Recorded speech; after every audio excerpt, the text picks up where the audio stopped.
la pregunta inicial es, ¿qué pasa en Patás? Es decir, hay quienes dicen que la minería ilegal ha tomado Patás, pero lo que queda claro también, señor Benavides, es que hay una concesión entregada y hay una circunstancia, de un lado, de una empresa formal, pero que se vincula a decisiones informales también, y esto atrae bandas que están alrededor, que se pelean entre sí por la seguridad y que finalmente terminan, en lo que hemos visto hace 2 semanas, en una matanza. Pero ¿cuál es su diagnóstico? Bueno, hay que comenzar por entender que el Estado es dueño del subsuelo y que concede concesiones, valga la redundancia. O sea, le entrega la concesión. Le entrega la concesión a pedido de la empresa y por lo tanto la empresa paga pues un derecho de vigencia por esa concesión. Correcto. Para explotar el subsuelo. Por lo tanto, la empresa es responsable de lo que suceda en su concesión. O sea, no se puede poner de costado. Hay una responsabilidad de lo que ocurra allí. Y yo creo que las empresas formales asumen esa responsabilidad. Que hay realidades que la economía peruana es algo así como el 70% informal y que en ese sentido no nos escapamos de que haya, yo diría, un 20-25% de la minería en el Perú que es informal y que por lo tanto las empresas que están trabajando en la zona de Patás, en la zona de Nazca, en la zona de Madre de Dios, en la zona de Piura, tienen que lidiar con esa situación y ver cómo hacen para integrar esos informales que no deberían de estar en esas concesiones para poder trabajar en forma pacífica. Ahora, Poderosa tiene una historia larga, pero además tiene que lidiar con representaciones de mineros en una cantidad importante, ¿no? Estamos hablando de más de 280, me decía usted. Bueno, yo creo que hay que analizar cada realidad. Poderosa en su momento fue concesiones que lo tuvo una empresa de propiedad social para quienes en la época militar. Quienes nos acordamos de ese sistema de la propiedad social y que después ha devenido en propiedad privada y por lo tanto siempre han tenido muchos participantes. Yo creo que la empresa minera Poderosa ha hecho un esfuerzo por integrar a esos comuneros, esos contratistas, esos subconcesionarios para todos los efectos prácticos, pero es evidente que la empresa... Pero se le ha ido de las manos. La empresa que tiene una concesión es responsable de esa concesión. Es el Estado que le otorga una concesión a la empresa y por lo tanto tienen que ver de lo que suceda en esa concesión, la explotación minera, por supuesto el tema del cuidado del medio ambiente, por supuesto la seguridad de la gente que trabaje. Si es que en esta situación, este lamentable hecho que yo, por supuesto, mis condolencias a las 13 familias de estos jóvenes Terrible. que han perdido la vida, bueno, esa es una situación que hay que enfrentar con inteligencia, porque es evidente que la empresa minera conoce dónde están pues, los túneles y dónde están los socavones. Correcto. Y hablando pues, con la Policía Nacional para poder enfrentar esta situación. Ahora, ¿qué papel en la responsabilidad también juega el Estado? O sea, es decir, tiene que haber una fiscalización de lo que el Estado concede a una empresa. Yo me imagino que una minera de otra naturaleza en cualquier parte, la suya u otras, tienen una fiscalización constante para seguir en el marco de las condiciones necesarias de la minería moderna, ¿no? Mi experiencia en las minas de Buenaventura es que recibimos visita de los fiscalizadores, yo no sé si son 6 o 8 veces al mes, y por lo tanto el Estado y la burocracia que se ha armado alrededor de toda esta fiscalización visita las minas constantemente. Estoy seguro que a Poderosa también la visitan constantemente. Pero entonces, en realidad... El Estado es el dueño de la concesión. Otorga la concesión al privado. Por lo tanto, el responsable es el dueño del subsuelo, que es el Estado peruano que le pertenece a todos los peruanos. Claro, y la fiscalización debería estar en las plantas procesadoras. Bueno, perdón, en el caso de Poderosa yo entiendo tienen hasta por lo menos 2 plantas procesadoras, pero cuando hablamos de plantas procesadoras estamos hablando de plantas que están procesando mineral de esas zonas y que se van a otros lugares del Perú. Qué sé yo, plantas procesadoras que pueden estar en el norte chico, que pueden estar en Nazca o que pueden estar hasta en Arequipa. ¿Cuánto mueve la minería informal, la minería ilegal y sobre todo específicamente en relación al oro en nuestro país? Yo diría, y es un cálculo, que en el Perú seguramente tenemos un 20% de minería informal, en general 80% formal, las grandes minas, un Antamina, un Cerro Verde, las minas de Buenaventura, Sí. ¿por qué no decirlo? Las Bambas. En el caso específico del oro, yo diría que es algo más de ese 20%. Si se llega al 40% de informalidad, creo que estaríamos más o menos en ese cálculo. Otras empresas, qué sé yo, las mismas empresas que están en la zona de Patás o Yanacocha o minas que puedan producir algo de oro, como la mina de Orcopampa en Arequipa, Sí. que nosotros operamos. Esos seguramente producimos el 60% de todo el oro. Ahora, que se produce en aquí el se ha Perú. insistido mucho en la formalización, ¿no? Se insiste y se dice, ¿no? Estas aprobaciones permanentes de ampliación constante del REINFO acaban de hacer una ampliación adicional, pero lo que muchos entienden es que esta vía no sirve para formalizar y que más bien hay intereses en el Congreso de mantener esta ampliación por razones distintas a la de una formalización. El problema en el Perú es que lo temporal se vuelve permanente. El REINFO fue una medida temporal para que se formalizaran. Lo que es concreto es que solamente el 2% de los registrados, porque es un registro, no es un compromiso Sí, inmediato. claro, es un registro. Luego que uno tiene el registro... Pero pueden seguir haciéndolo. Pero Claro. uno tiene el registro y después uno tiene que cumplir una serie de normas para llegar a la formalización. Pero eso es lo que no hacen. Claro. Y entonces, como dicen vulgarmente, es un ampá y me salvo. Tienen el registro y ya tienen permiso para matar. Y eso no está bien. Entonces, creo que el Estado también tiene que hacer el seguimiento para que ese registro llegue pues a la formalización. Eso es lo que no está sucediendo. Pero lo que ha salido publicado en El Peruano es que ahora además va a ser hereditario. Es una barbaridad. O sea, eso es una cosa que... Y se pasan el REINFO de mano en mano. Esto es la informalidad de la informalidad. Pero tiene que haber un negocio detrás. No tenemos las pruebas para evidenciarlo, pero acá hay una laxitud en el tema de que no ha habido resultados, se sigue ampliando y parece ser que hay intereses incluso dentro del Congreso. De la informalidad se pasa a la ilegalidad y ya, por supuesto, a la delincuencia. Ese es el problema. Esa es la cadena, el círculo vicioso en lo que nos estamos metiendo. Acá hay que tomar las cosas con toda seriedad. Yo escuchaba al ministro de Energía y Minas decir que ahora se va a encargar el Ministerio de Energía y Minas de todo lo que significa el REINFO. A mí me sorprende que recién suceda esto, pero en fin, enhorabuena. Así como ¿Y quién se encargaba antes? ¿Quién se encargaba antes? Seguramente toda la maraña del sector público y al final nadie se ocupaba. Entonces, que bueno, alguien se responsabilice de estos REINFOs y de hacer seguimiento, porque no se trata, me registré, ya tengo permiso para delinquir. No, pues, no es así. Y a propósito de ministros y ministerios, acaba de haber un cambio de presidente del Consejo de Ministros, precisamente a propósito de una postura del ex primer ministro en relación a la masacre de Patás. Estaba desinformado, leía una entrevista incluso suya, y usted se extrañaba de que la comunicación con el gobierno había sido en niveles que no debían ser. Es decir, cuando hablamos con Poderosa, no hablamos con Poderosa, hablaron con una secretaria, ¿no? Y esa circunstancia, ¿cómo se puede entender en un gobierno de cualquier naturaleza? No, el diálogo tiene que ser, pues, al nivel adecuado. El señor ministro tiene que hablar, pues, con el presidente del directorio, con el gerente general. No puede estar hablando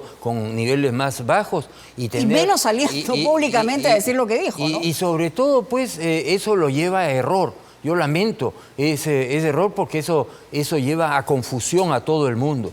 Yo creo que ahí hay pues una responsabilidad del señor presidente del Consejo de Ministros que debió haber contactado a las personas adecuadas, ¿no? ¿Piensa usted que es un buen cambio con el señor Arana? Yo no he A tratado... él lo veían políticamente como el primer ministro en la sombra. Yo no he tratado con ninguno de los dos mayormente. Recientemente tuvimos un evento con el que fue ministro de Justicia y que ahora Sí, es el que ahora es presidente del primer Consejo. ministro. Y me explicaba él que él tiene pues una larga carrera pública y que tiene experiencia en el sector público. Me pareció muy sensato todo lo que él decía y yo le deseo el mejor de los éxitos para el bien del Perú.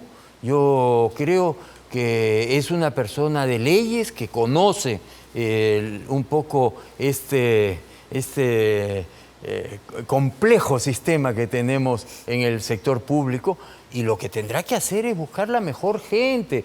Yo lamento mucho que el señor Salardi haya salido del Ministerio ¿Usted lo de considera Economía como una de las mejores piezas que había sido cambiado? Y la alta rotación en el Ministerio de Economía y Finanzas es absolutamente negativa para el país, ¿no? Fíjese, yo soy de los que creo que la inversión es lo que mueve la economía.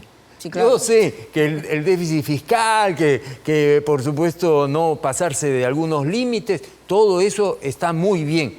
Pero lo que finalmente jala la carreta de la economía es la inversión. Y el señor Salardi estaba absolutamente comprometido, él venía de proinversión.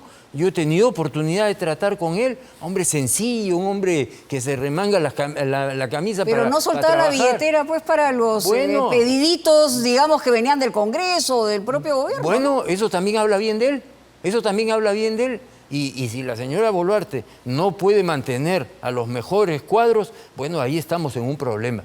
Yo creo... Ese ha sido el grave problema de la presidenta Boluarte, ¿no? Bueno, yo creo que ella tiene que defender también a sus buenos ministros. Yo creo que fue una pérdida Rómulo Mucho, yo creo que es una pérdida grande el señor José Salardi. Pero ¿cree usted que a ella parece no importarle mucho perder buenos ministros porque necesita ministros que la aplaudan? Sí, pero necesita terminar su gobierno, ¿eh? Yo creo que su principal objetivo tiene que ser salir de este 0 a 2%, no sé, eso ya está pues en el margen de error, de aceptación. Y cuando ¿no? ella ironiza sobre los números romanos, en realidad está prácticamente en 0% de aceptación nacional. Esto no le da legitimidad. Entonces, ¿usted considera que más allá de eso, igual debería terminar su mandato? Fíjese, yo no he votado por el señor Castillo y tampoco por la señora Boluarte. Pero yo ¿Considera considero que bueno, entraron juntos. Yo lo que sí creo es que sería mucho más estabilidad para el país que terminen su periodo hasta el 28 de julio. Hay gente que considera que se debe ir, que ya no tiene legitimidad, como usted dice. No, pero le pregunto, porque en realidad... constitucionalmente tienen legitimidad y yo no discuto eso. Así no haya un solo ciudadano que el apoyo la respalde. Pero hay todavía gente valiosa en los ministerios que tenemos que respaldar Pero y ella en todo tiene caso, que buscar a la mejor gente. Porque hace 209 días que, por ejemplo, no responde una sola pregunta a un periodista. Bueno, yo le he aconsejado en esta entrevista con Milagros Leiva que diga la verdad en todas sus intervenciones, que se integre con la prensa, que son el mecanismo para comunicación social que tenemos en cualquier país. Pero usted le recomienda que diga la verdad, cosa que todo el mundo le recomienda. Bueno, eso es evidente, ¿no? Yo no quiero ser ofensivo, pero eso es clarísimo. No, yo entiendo que ahí no hay un insulto, es una realidad objetiva. Es decir, evidentemente, si hay un rechazo tan masivo, y creo que es histórico, usted y yo tenemos varias décadas mirando, ¿no?, cómo funciona la política y ha habido muy malas situaciones de presidentes, pero esto es un hecho, por las características que usted mismo ha señalado, es un hecho que debería preocupar, digamos, al gobierno de turno, es decir, buscar de alguna manera responder con verdad los cuestionamientos que se puedan haber hecho al propio gobierno y a la propia presidenta, ¿no? Pero viene pues de un periodo de inestabilidad terrible, creo que el COVID no ayudó a nadie. Bueno, a nadie, por supuesto. O sea, creo que el señor Castillo fue un fraude completo y ella tener que lidiar con esta situación, yo creo que es 1000 veces mejor que el señor Castillo, pero aún así nosotros tenemos derecho como peruanos a exigirle que sea lo más para eficiente. llegar al 26? Porque las cosas pueden cambiar de un día para otro, ¿no? Tienen que convocar al mejor talento, al talento que puedan convocar, porque tampoco es que cualquiera está dispuesto a entrar en un gobierno con estas inestabilidades. Yo creo que el señor presidente del Consejo de Ministros es una buena designación a falta de otros. Este hombre es un hombre que tiene experiencia en el Estado y que seguramente va a hacer un esfuerzo por convocar a la mejor gente, ¿no? Ahora, no estamos exonerados de que pueda volverse a repetir la historia, de que salga un disparo por la culata, ¿no? Finalmente en un proceso electoral. O sea, si las situaciones no generan algún tipo de confianza, lo que va a ocurrir es que los antis van a producir probablemente situaciones absolutamente inconvenientes para el país. Usted sabe lo que es un anti en las épocas del antiaprismo, el antifujimorismo y las figuras que aparecen, ¿no?, entre tanto precandidato que podrían llevar al país a una situación incluso igual o peor. No hay que olvidarse del antisistema, ¿no? El antisistema, por supuesto. Del señor Castillo. Y yo creo que ellos van a tener que responder por el desastre que han generado en un país que... ¿Y eso podría pasar? Tiene una capacidad de resiliencia, como dicen, que es increíble. La agroindustria crece, la minería se sostiene, la industria manufacturera hace gran esfuerzo.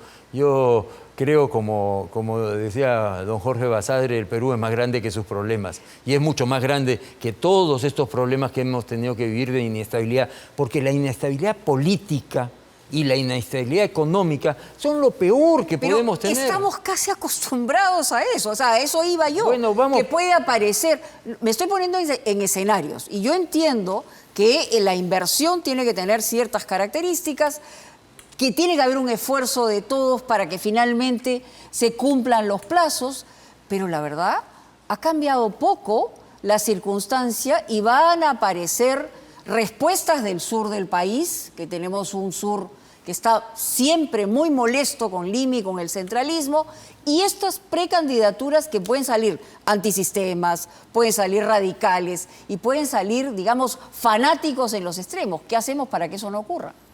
Hay que buscar mejores alternativas para que el pueblo sienta que los beneficios de una economía que funciona sin perjuicio de nuestros políticos y que esos beneficios, esas obras de infraestructura, no puede ser pues que las carreteras no reciban mantenimiento. No puede ser que un aeropuerto del primer mundo tenga un acceso del tercer mundo. O sea, eso también ahí hay es un errores, problema. ahí hay errores graves y que tenemos que enfrentar. Yo creo que el Ministerio de Transporte y Comunicaciones tiene que preocuparse de eso. Yo creo que este camino de que haya una suerte de ventanilla única en el Ministerio de Energía y Minas va en el camino correcto. Yo creo que tiene que haber mejores servicios de salud y de educación, no cabe la menor duda, y que por supuesto esas universidades que se crearon con una legislación temporal han terminado siendo permanentes,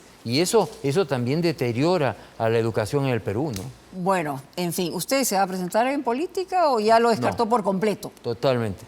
Completamente. Completamente. Y en realidad ha visto precandidatos, y usted ha hablado en la entrevista también de eventualmente de Carlos Álvarez, que considera que podría tener ingredientes interesantes. Hoy día hay una encuesta, ¿no?, que dice que Carlos Álvarez tiene algunas posibilidades. Yo lo he conocido a Carlos Álvarez, me parece un hombre muy articulado, muy sensato.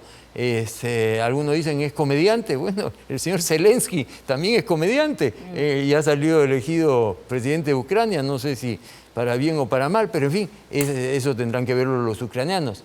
Yo creo que el señor López Aliaga también es una buena carta y creo que quienes estuvieron con el señor Castillo van a tener que explicar antes de poder lanzarse a alguna candidatura, ¿no? Bueno, esperemos realmente que este año pueda tener mejores aterrizajes que los años anteriores.